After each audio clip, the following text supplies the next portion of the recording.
Hello again. I'm Cheryl Parker, Director of the Joseph Stern Center for Social Responsibility at the JCC, and I want to welcome you to the Cinematters New York Social Justice Film Festival 2021.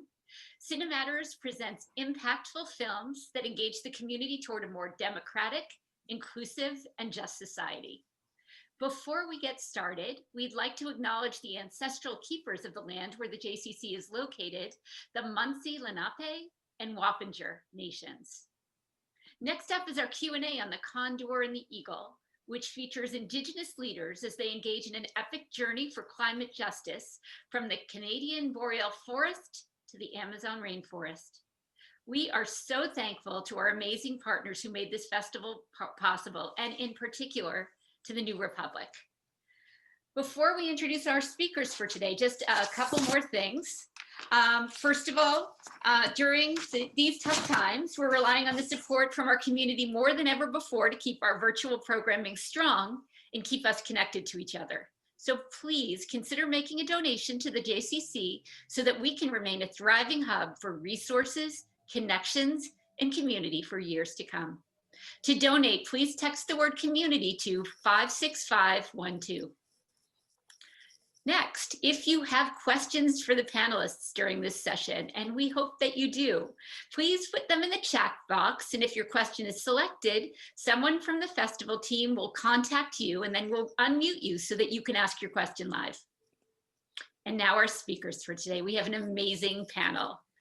Director Clement Guerra, Bill McKibben, Senior Advisor and co-founder of 350.org, Casey Camp Horinek, Councilwoman and Hereditary Drumkeeper of the Womens Scalp Society of the Ponca Nation of Oklahoma, and Yudith Nieto, queer Mexican-American artist, interpreter, and organizer from the community of Manchester, East Houston. Welcome to all of you. This session will be moderated by Nick Martin, staff writer at the New Republic. Hi, and thank you everybody again for joining us today at home, and as well as all the panelists today. This is a really exciting moment, both having, I know everybody's watched this film, but a part of this film, but also just for myself as an Indigenous person, it's also just very exciting to be surrounded and constantly be able to interact with people who are part on the front lines of these movements that we've kind of seen, hopefully will continue to go global over the coming years. I just want to kind of kick it off with a question for the director, Clement. Clement, this film, it felt very personal, but it's also so expansive in scope. And so one of the things I was curious about, just in terms of looking at past interviews and just also digesting the film, was, I mean, how did you kind of land on these individual stories and just the idea of being able to thread them together to make a larger film? I know that this kind of started as a smaller project for you and your co-director. So I was just curious about how it kind of developed into this larger project and also how you kind of zeroed in on these particular stories. Thank you, Nick, for the question, and thank you everybody to be here, to watch the film, and to listen to those amazing three protagonists and myself speak.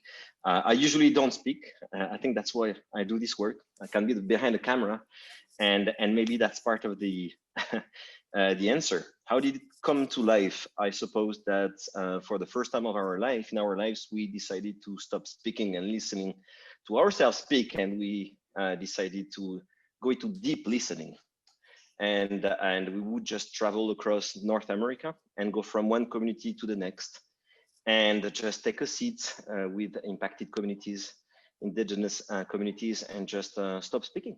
You know, I think in white communities where I come from, in privileged communities, there is nothing like we were not really taught how to listen. Listening is a lot of activity.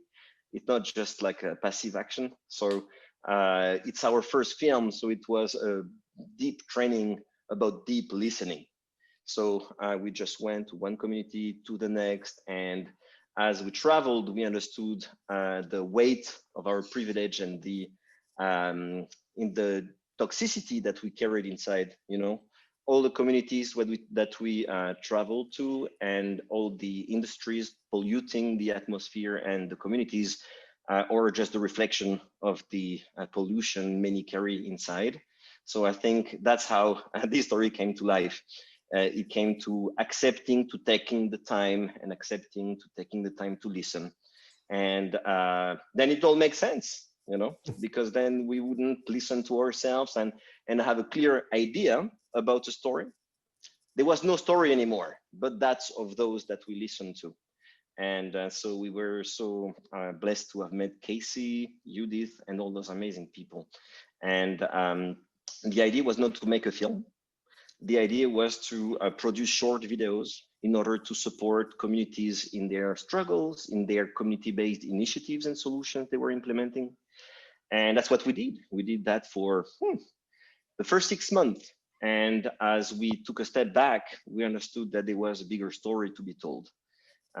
Because many people told us, and many indigenous communities and impacted communities told us that they were all working so hard that the priority that was to build alliances, connect with one another, was very difficult to reach, right? This target and this need to reach out to others. And maybe the only vocation for a filmmaker would be to facilitate this connection by creating, you know, powerful and impactful videos.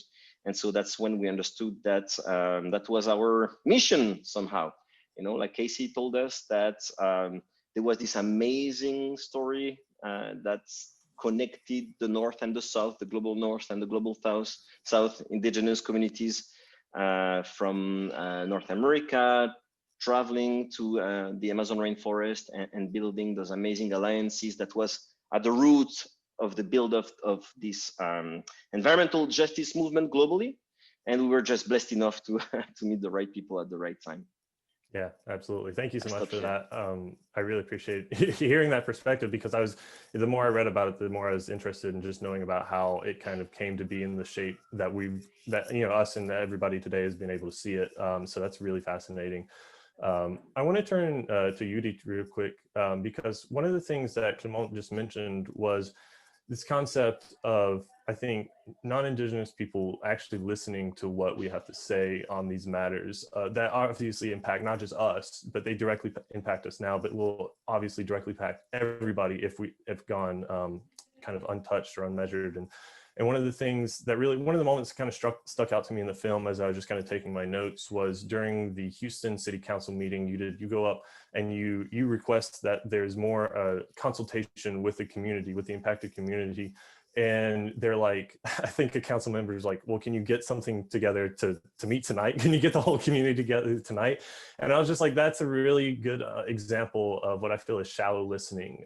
It's a form of pandering by these kind of organizational bodies that have, it's a bottom line thing for them. It's not so much there to represent us or to hear Indigenous voices and actually listen to them. And so I guess just one of the things that I kind of noticed as we followed you and the others throughout the film was another thing you spoke of, I believe this was when you were in Peru, was this idea about the attack on freedom. The idea that the companies, the oil companies' attempt to displace and relocate indigenous communities was a theft of indigenous freedom. And I also see that kind of in conversation with what that Houston City Council member did in terms of not really heeding what you were saying. And one of the things I just want to kind of maybe get through to the audience and hear you speak on is how can we continue to hold these systems, and whether it's an oil company or whether it's our local city governance, or whether it's the federal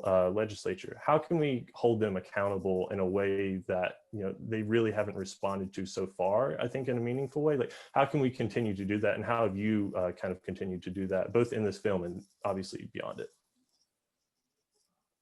Yeah, thank you for the question, and noticing that was so infuriating, just thinking back.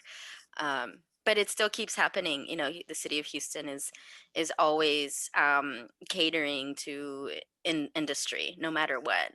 Texas as a state is always catering to industry. So it's been really disheartening, heartbreaking, to go into these spaces and demand to be heard, and that being a lot of the times the reactions that we get, and to them, they are being very generous even when they say that, and when they offer that as a potential solution, to gather a whole community of people in an evening is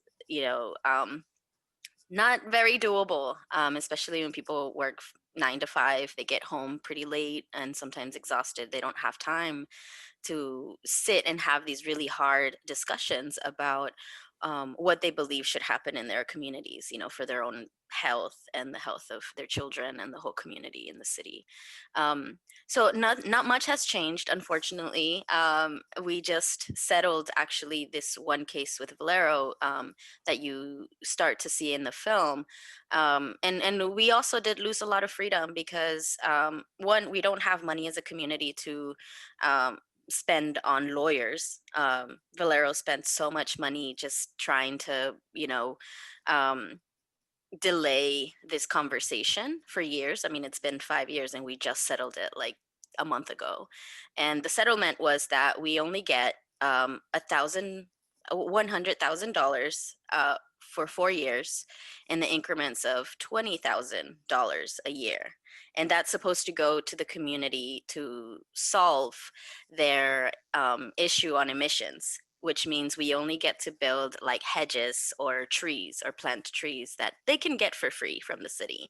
But this is their solutions. And the way that we lost our freedom is that this money has to go to a community organization, and folks have to basically itemize everything that money is being used for. It's not up to our discretion. Like, we don't need to communicate with Valero about this money, really. Like, we should have just gotten a lot more if we really want to think about solutions. But legislation in Texas is horrible, and it's not going to appease to the cries of the people that are being impacted. And so the biggest opportunity that we saw here was to be able to go back into potentially changing legislation at the state level, and which is, the beautiful story about all of this weaving together is, Casey and folks have been doing an amazing job at implementing the rights of nature into, lawmaking and their states and in their territories. And that could be a potential opportunity for us to go back and rewrite some things, and implement some things that could actually protect people's health and people's communities. So there's that. I mean, stay tuned for maybe the second part of the Condor and the Eagle about what happens when, all of these stories go. Who knows, maybe all these stories are going to actually illustrate, and set the stage for what solutions truly look like at the community level, in terms of like basing it on mutual support, mutual communication, and solidarity, most importantly, throughout our communities. Yeah, absolutely. And thank you so much for that. And I think that really segues into one thing that, again, it kind of not just stuck out to me from this film, but just at the New Republic. I'm a staff writer there, and one of my main job now is I report on Indian country within the United States, and particularly with a look to land and water rights. And one of the kind of legal or corporate methods that I've seen play out over time is exactly what you're describing. And we saw it in the film, where whether it was in Ecuador with Texaco, or, we see these corporations trying to bleed out. Within my work, it's tribal nations. They're trying to extend these lawsuits to go 10, 15 years because they know that they have the capital to spend and the lawyers on hand to be able to kind of push these things through courts, where they know that at the end of that road they might lose, but they'll still get another 10 or 15 years of production out of it because they can just kind of keep it going through the appellate process. And Casey, this is where I kind of wanted to turn to you, because one of the things that has been, I was on a call the other day with the Apache Stronghold, who are trying to protect Oak Flat in Arizona, and from a mining corporation. And, it's one of these things where the question I really start to have, especially for people who are tribal leaders and community leaders, is we know what they're going, we know kind of their game plan. We know what their blueprint is. They want to sell the short-term benefit of economic boost of jobs, and with the long-term guarantee of both spiritual and environmental destruction. And in Casey, the question I have for you is just thinking about it. I know, like, for instance, I'd like to hear a little bit more about the Rights of Nature campaign that you led, but also what are some other ways that we, as both as communities and then as sovereign indigenous nations, how can we be more proactive in kind of combating this cycle that we've seen play out over the past 50, 75 years? Yeah, that should be nice and simple to answer. Yeah, I know. That's a whole panel's question right there. Nicholas, what nation are you from? It's a Pony tribe in North Carolina. We are along the North Carolina, historically, traditionally, we're in Virginia, Southern Virginia, but we've since come along the North Carolina, Virginia borders. Mm-hmm. Well, good to know you, and a prayer for your ancestors to have brought you along to do the work that you're doing. And we really appreciate you. Thank you. My companion, my husband of 52 years almost, is of the Catawba Nation. Oh, that's right. That's nearby. Yeah, and was forcibly removed into Oklahoma as an unrecognized tribe now that was absorbed. Yeah, it's always good to meet a new young person in this area. Thank you. Yeah, thank you. There's no short answers to any of these. And Yudith, it's wonderful to see you, and I'm really glad that you're looking at rights of nature as a possible solution. And it's always good to hear our director talking about what brought him to the Condor and the Eagle. And I remember one time he was talking about having come upon a bunch of us, my sons and myself and grandchildren, at a KXL stop the pipeline thing up in Washington, D.C., where we had set up teepees along with the Cowboy and Indian Alliance, is what we called ourselves at that time, to find that commonality as humans, to see if our species has the good sense to want to continue.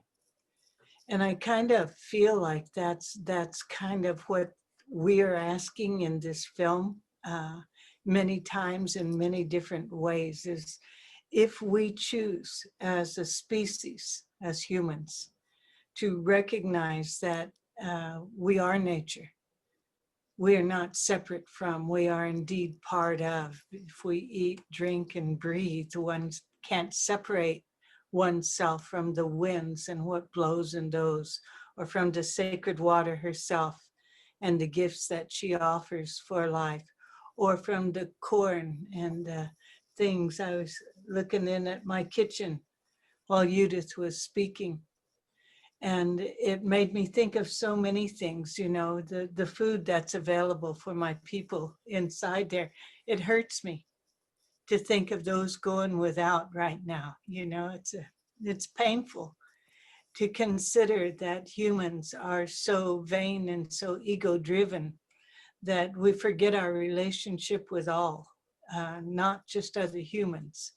And Yudith down there with her community, now they've been through here, Brian and his family and many others have come and stayed here in Ponca territory, here in north central Oklahoma. And we've picked the peaches from our trees and cooked our corn soup for them. And our family was so grateful to have their energy here, because our center, our understanding is that we have this innate ability to gather those cellular memories that connect us with all those things we're just talking about, the sacredness of corn and what she offers to us as human beings, but also what she is as a being herself. The ones that live within that sacred water, the ones that send the winds, the fire, and on, have such an essence about them that we as humans, if we internalize the understanding that, you know, I've said this a few times, so forgive me for saying it again, but we're not protecting nature, us water protectors, even though we like to claim that. We are nature protecting itself. So in order to translate some of the information that is coming through us as an intricate part of nature, we've looked at ways to help Western society understand how that concept can come into a verbalization, a written word that within our sovereign territories or within the communities and into the city councils like Yudith is working with, or like the folks in New Zealand and the Wanganui River, like our relatives in Ecuador put into their constitution, that as parts of nature, in order to help protect our Oak Flats relatives and many others, Nez Perce are recognizing the rights of the Snake River. The people up around Lake Erie are recognizing the rights of Lake Erie to be an entity as it is of its own. We as humans recognize that in a form of law that protects it from the pollution, and then that those portions of nature also protect us.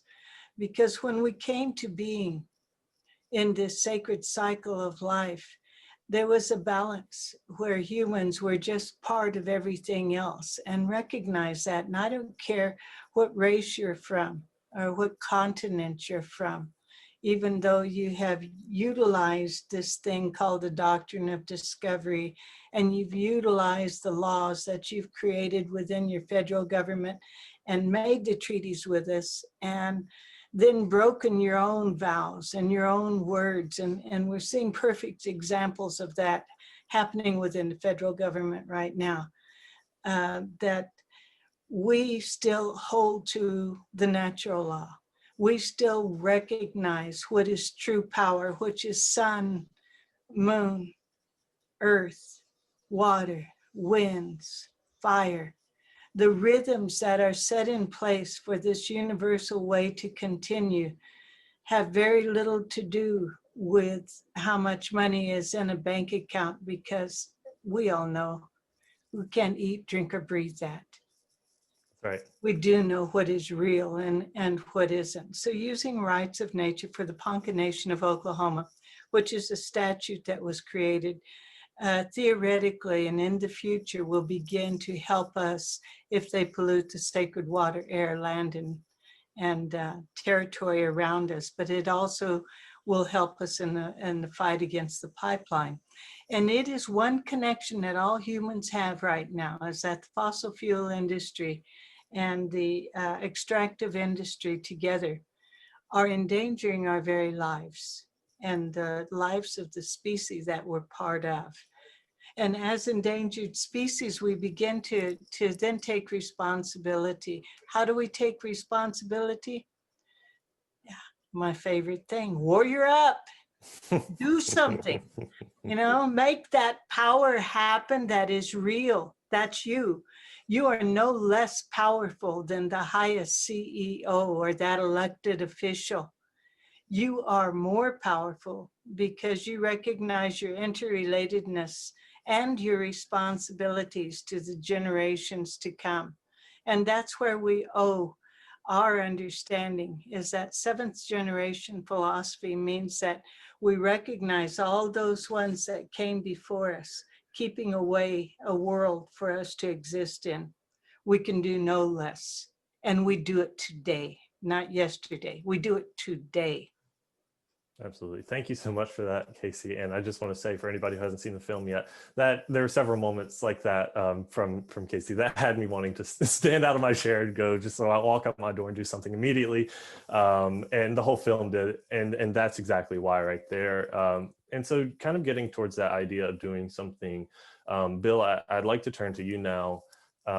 just because I'm curious, just from a policy perspective, I don't want to limit this conversation wholly to what happens in the United States, because I think what we've kind of seen over through the course of our lives, as well as through the course of this film, is that what happens in the United States is also a reflection of what is also happening in Canada, what is happening in the global South, what is happening all around us at all times.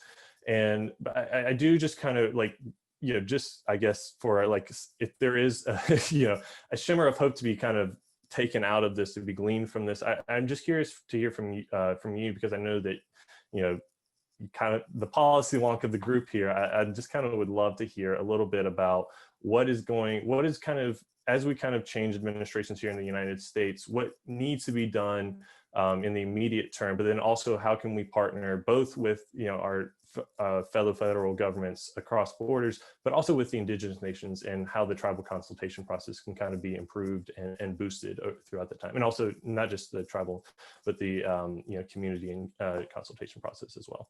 So yeah, that's another big question, but I'll turn it over to you. Nick, thank you.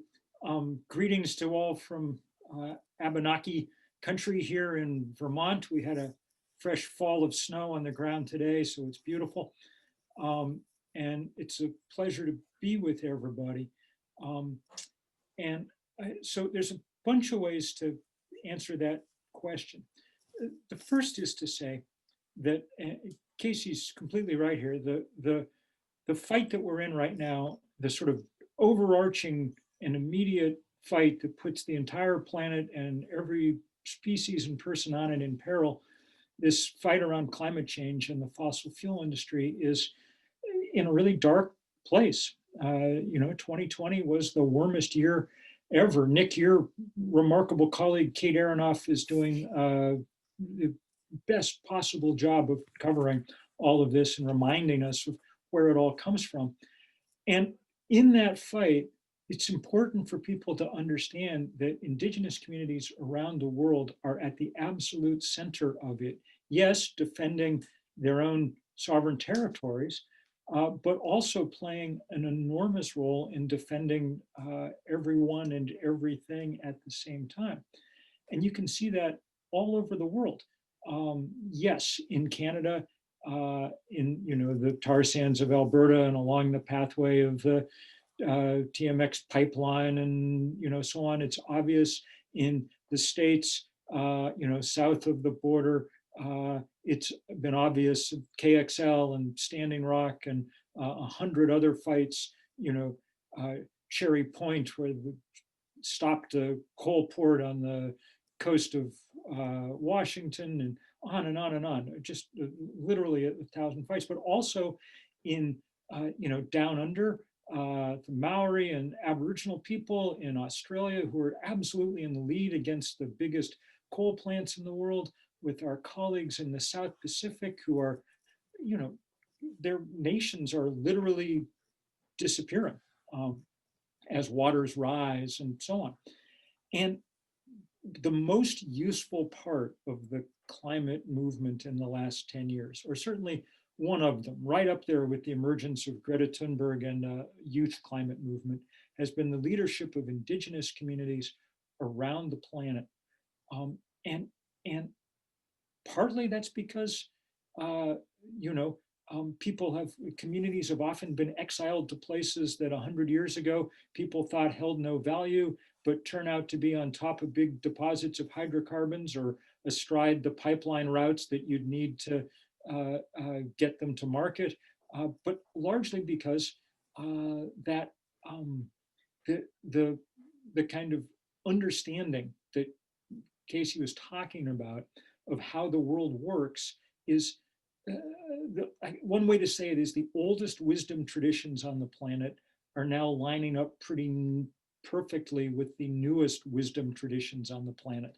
The vision from the sweat lodge and the vision from the satellite and the supercomputer are in pretty good synchronicity.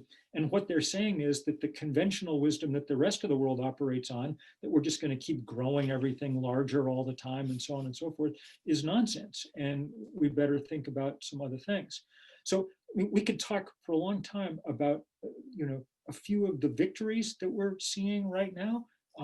man, it was a good day when the Supreme Court last year decided that Oklahoma didn't belong to whom we thought it belonged to for a while. Right.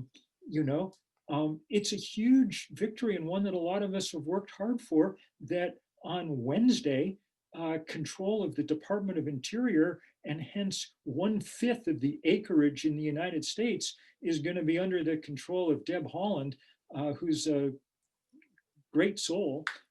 Or we could talk about the fights that are underway and going, badly right now. We really should have in our hearts today the people, mostly women, up in the upper Midwest, who are fighting Line 3 super hard out in the cold along the upper Mississippi. So the GNU Collective and Terra Huska, or Winona LaDuke and Honor the Earth, or Joy Braun and Indigenous Environmental Network, or, who are just out there, I mean, it's like Standing Rock, but because of the pandemic, there are not as many people and not as many cameras on hand.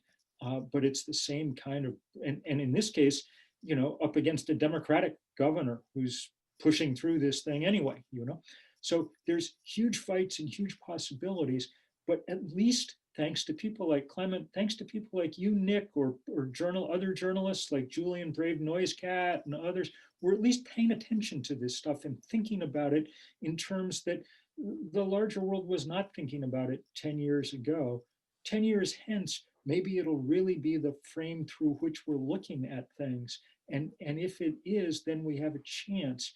But I'll just end where I began by saying, no one should think for a minute that they're not part of this. This is the central question that human beings have to solve in the next very few number of years.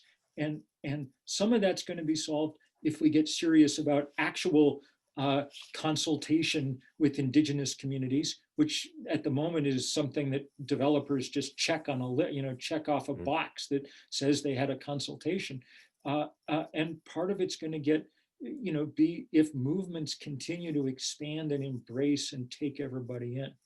And we've been joined by yet more witnesses right here in front of us. That's right. That's right. There they are. Oh, man. We have time for one more question. So I kind of want to just go around the room real quick and maybe just 30 seconds to a minute from everybody. One of the things throughout the film that you kind of saw it varying in different communities that the film touched on and visited with was just like the idea of people's public, like their consciousness to as an individual, it's kind of hard to see yourself, I think, at times as part of this global movement, as part of this global fight against these forces, or even just to see yourself on the short end of the stick of some of these fights, maybe not if you're not an active participant yet. And I think just talking, especially, just looking at how the different communities have kind of coalesced and then trying to build kind of that consciousness that what's happening in Canada is happening all the way down in Ecuador, and we need to think of ourselves as part of a wider movement opposed to just what's happening in the US or what's happening in Canada or what's happening in these individual regions or communities. And so just, I guess, real kind of quick, and I know it's another big question, but just real quick answers. I just maybe starting with Yudith, I'd like to just kind of hear, what can we do as individuals? I know a lot of this is systemic, a lot of this is structural, and it requires the people in power to listen to us. But what can we do in the meantime to maybe force them to get to that point? Yeah, loaded question, but I'll try to be brief. When I went to Ecuador and met all those young people, I think, that really set the stage for how I wanted to live my life with, that fire and that rage and courage to make their voices be heard, whether it was through a song, poetry, or, screaming it outside of the Supreme Court, whatever it is. I think that, we all have a voice. And once we get the message together and yell it as loud and as rageful as possible, then that's where, you know, we can echo that message throughout borders, across borders. So I would say that, you know, I would say that people don't need to be in power or in power and you know, to change anything. Like, we have the power, like Casey reminded us, that we have a voice, and that voice is our power, and we need to be in solidarity with each other and listen deeply and be there for each other when we really need it. Thank you so much. I guess I'll go to Casey next. Thank you. And thank you, Bill, for the good words there for our Indigenous people. I wanted to remind everyone that we have to work on every front. When we talk about all of the issues that we're talking about and communities we're talking about, the wind doesn't stop at those imaginary lines, you know, that are drawn on a global map. The water flows around the world.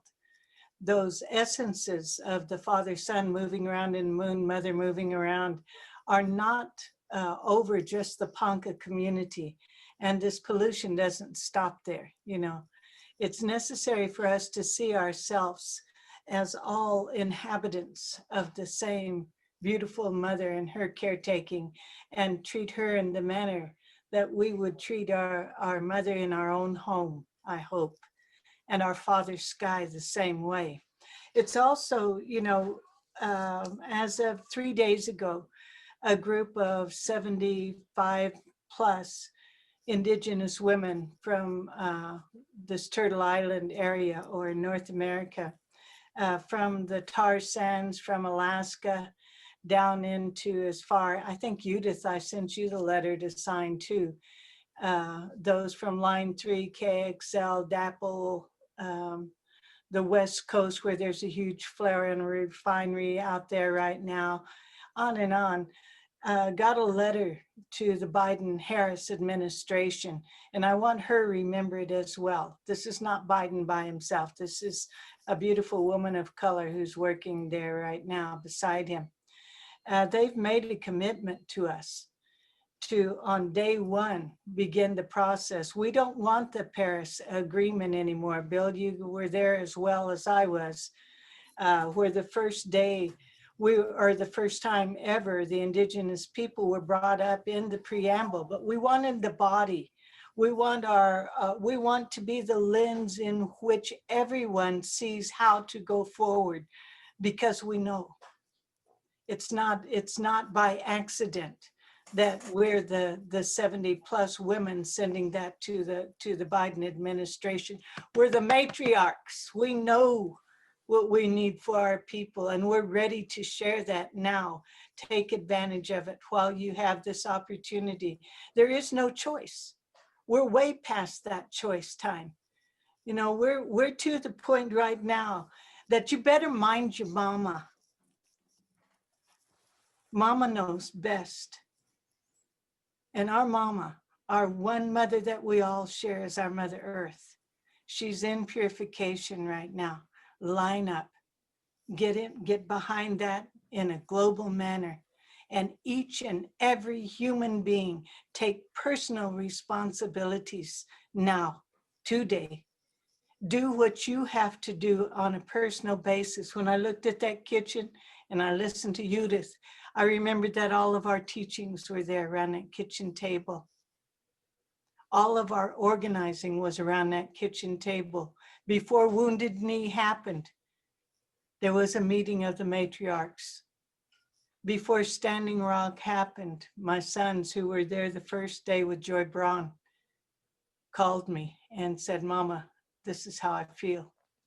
And together as people, as a family of humans, among all our relations. Absolutely. Yeah, Thank we you will so do much. this. Ankanaji, we stand together. That's right. And then I'll thank you so much for that. I'll go to Bill, and then we'll wrap up with Clement. Well, you know, it's no use trying to say much. You just said. I'll just say, in very practical terms, this fight on the ground in Line 3 right now is incredibly hot, active, hard. It's bad weather. It's bad politics. There's bad stuff going on. The workers are busy spreading COVID up through the, Minnesota as they try to build this pipeline.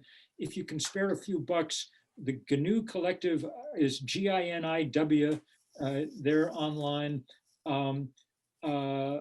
Indigenous Environmental Network, IEN, and Honor the Earth, which is Winona LaDuke's group that's been working hard on Line 3 for a very long time in the upper Midwest.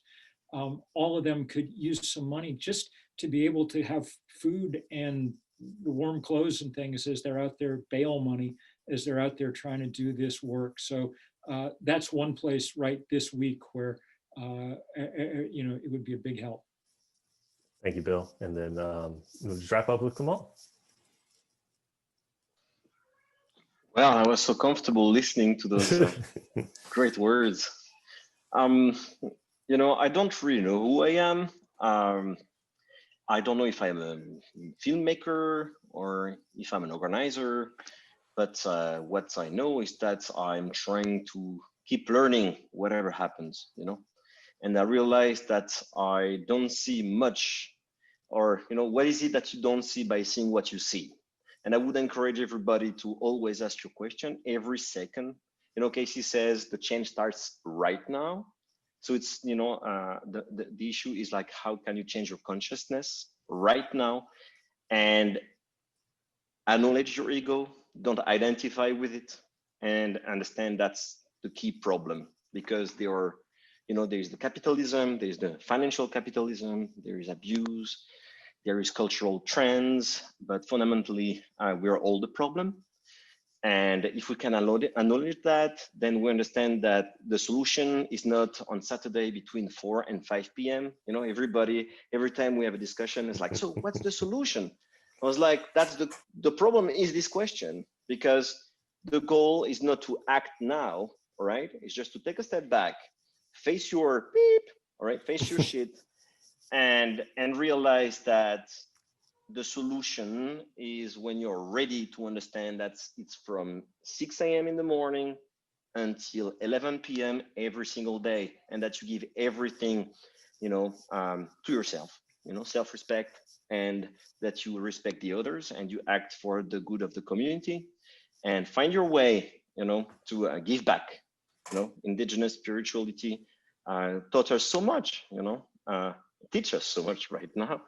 It's how can you actually listen, if you take, give back, and keep moving forward. Just don't look back and like everybody has traumas, but the indigenous communities have shown such an amazing power to move forward and to show us the way, despite all the traumas and the impact they have gone through. So I hope that privileged and underprivileged people can work towards the same goal. And if you're a privileged person, how far are you willing to go to give up your privilege? Maybe that's the right question, because we are putting on each other sacrifices, and we have to understand that our comfort, our way of life depends on so much violence, so much sacrifice, that it's time for us to face that and ask ourselves this question. And when we realize how impactful on a negative way we are on each other, maybe we are willing to go the extra stretch, right? For instance, I'm sorry I speak too long, but we were told, if you do a documentary film, you're gonna get poor. You will never earn money. And we had already spent all our money that we saved on this documentary film. And despite that, we didn't want to sell the film. We said we were going to do an impact campaign. We were going to try to make a difference with the film. And so we are actually using our film in order to raise funds to empower impacted communities. And I think that's how we learn, right? Absolutely.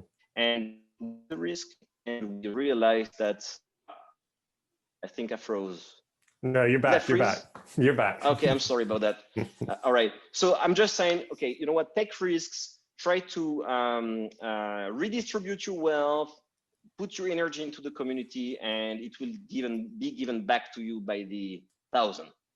Absolutely. And that's all. And thank you. No, thank you. And thank you to Clement, to Bill, to Casey, to Yudith, and everybody else who worked on this film for putting everything in it that y'all did. It is a marvelous piece of work, and I encourage everybody to check it out if you haven't already. And again, I've really appreciated this conversation. I will now cede control back to our film festival showrunners. But again, thank you so much. It's great visiting with all of you. Thanks so much, Nick. We have one question now from the audience. Adrienne. Hi, thank you so much. I see you all on my screen, so I'm going to go in the order of make a fast comment and then ask a question. I know you're not supposed to comment, but this is, I think, appropriate for you all. I wanted to thank Cheryl for organizing Cinematters at the Jewish Community Center, the Marlene Myers and JCC. I think it's really a wonderful opportunity. That brings me to Clement, who I really wanted to respond to your who are you? Are you an activist or you're a filmmaker? You are an activist because your film makes us want to activate ourselves and do something and get empowered. And I just want to say, for me, I watched the film just before, so it's really fresh in my mind. The power of the stories, the witnesses, and all the images that you and Casey and Yudith gave us, right? We saw what you saw. We witnessed what you were witnessing when you went on that amazing journey that's down to Peru and Ecuador. It was just so stunning as somebody from the outside watching, and so motivating. And what I really was struck with is the leadership that was being shown. Bill, of course, I'm sure many people tell you this, but hopefully you don't get tired of hearing a shout out for your inspiration to those of us working in the field in climate work, that you really keep us going. And then Casey and Yudith, it's two amazing women, basically of somewhat different generations. To watch the two of you stand up and do the work that you're doing is very important for the rest of us in this field to keep going with you and to keep working. And what I wanted to ask, now I'm finally at my question, of Casey and Yudith in particular, I work in something, I'm actually college professor who teaches the Bible, believe it. And the prophet Amos talks a lot about doing the kind of work that you are doing. And I realized at some point listening to you, you are a prophet. So I just need to say that to both of you and to thank you so much for that work. But one of the things that I think a lot about in what I do as a volunteer, I work in something called the Jewish Climate Action Network. And one of the things that we have in common with you is our tradition also speaks to us and centers us in our work on behalf of the planet. So I want to share that with you in solidarity. But what I really want to ask of you, because I'm super sensitive to this issue, I work comfortably within the Jewish community. I cry out for the voice of the Jews to rise up. I want to support and honor what you are doing in your communities, and I want to join you in a respectful way. I don't want to walk in and say to you, well, we do this and this is working. I want to learn from you about what I need to do in my community, but in solidarity. And so I guess my question to either of you or both of you, can you give me some words of wisdom about how we join you? And yes, we got some good ideas just now from all of you, but that's my question.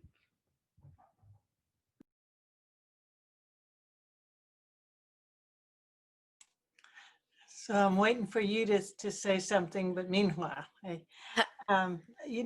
we live in a spiritual way. So of course I believe in prayers, and you're welcome to join us in prayers, and we'll receive that energy, guaranteed.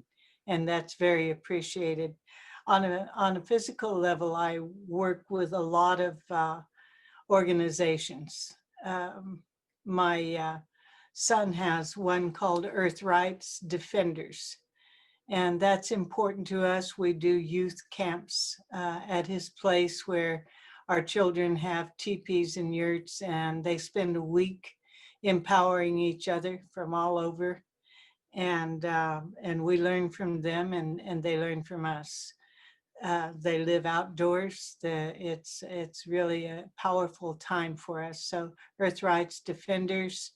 And I think probably I would, I don't do all this computer stuff all that well. I'm grateful that So many have helped me. Thank you, Clement, with having the ability to speak to you from the country that I live.